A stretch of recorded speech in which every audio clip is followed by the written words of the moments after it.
नमस्कार दोस्तों, आपका सभी का स्वागत है आपके अपने YouTube चैनल द यूनिवर्सल योगी में।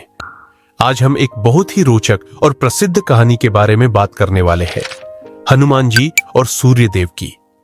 आपने भी सुना होगा कि हनुमान जी ने बचपन में सूर्य को फल समझकर निगल लिया था, लेकिन क्या यह सच में हुआ था? कोई भला सूर्य को कैसे निगल सकता है?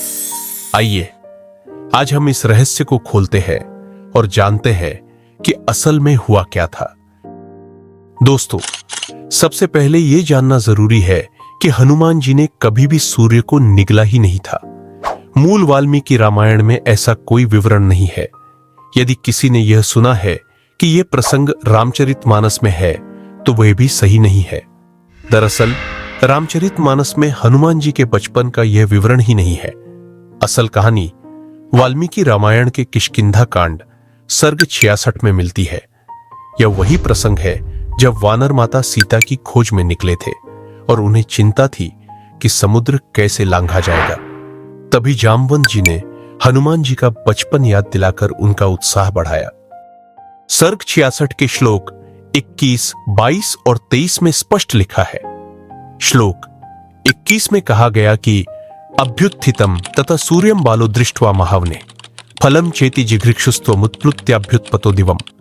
यानी बचपन में एक विशाल वन में उगे सूर्य को देखकर हनुमान जी ने सोचा कि यह फल है और उसे लेने के लिए आसमान में कूद पड़े।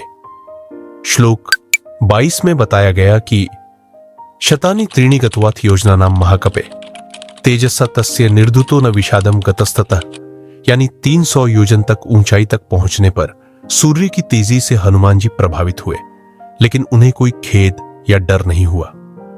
श्लोक 43 में लिखा है कि त्वाम्प्युपगतम तूर्णमंत्रिक्षम महाकपे क्षिप्तमिंद्रेण ते वज्रम कोपाविष्ठेन तेजसा। मतलब अंतरिक्ष में पहुंचते ही इंद्र ने क्रोधित होकर वज्र से हमला किया।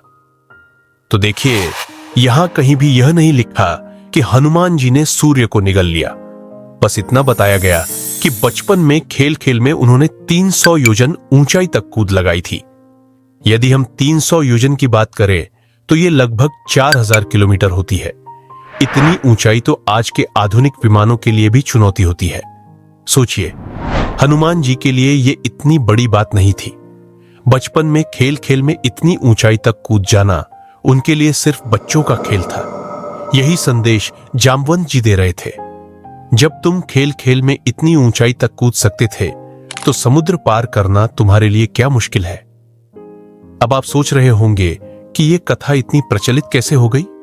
दरअसल इसका एकमात्र उल्लेख मिलता है श्री हनुमान चालीसा के 18वें दोहे में, जिसे गोस्वामी तुलसीदास ने लिखा है।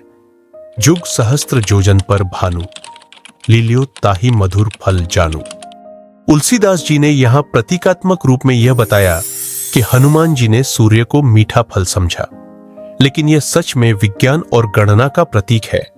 सूर्य और पृथ्वी के बीच की दूरी को दर्शाने का तरीका। कुछ लोग कहते हैं कि हनुमान जी के पास अष्ट सिद्धि थी, जिसमें गरिमा भी थी, जिससे वे अपना शरीर विशाल कर सकते थे। लेकिन ध्यान रखें, ये सिद्धियां उन्हें इंद्र और अन्य देवताओं के वरदान के बाद मिली थी। यानी जब ये सूर्य को खाने वाली घटना हुई थी, तब उनके पास कोई सिद्धि नहीं थी।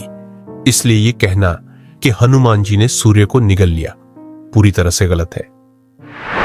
तो दोस्तों, हनुमान जी और सूर्य की ये कहानी सच में केवल प्रतीकात्मक है और हमें यह सिखाती है कि हनुमान जी की शक्ति कितनी अद्भुत थी। जनमानस में जो कथाएं प्रचलित है, उनका आधार हमेशा ग्रंथ नहीं होता। सत्य को जानना और समझना जरूरी है। अगर आपको यह वीडियो पसंद आया तो लाइक करें, शेयर करें और चैनल को सब्सक्राइब करना न भूलें। अगली बार हम फिर एक और अद्भुत और रहस्यमयी कथा के साथ मिलते हैं। जय हनुमान।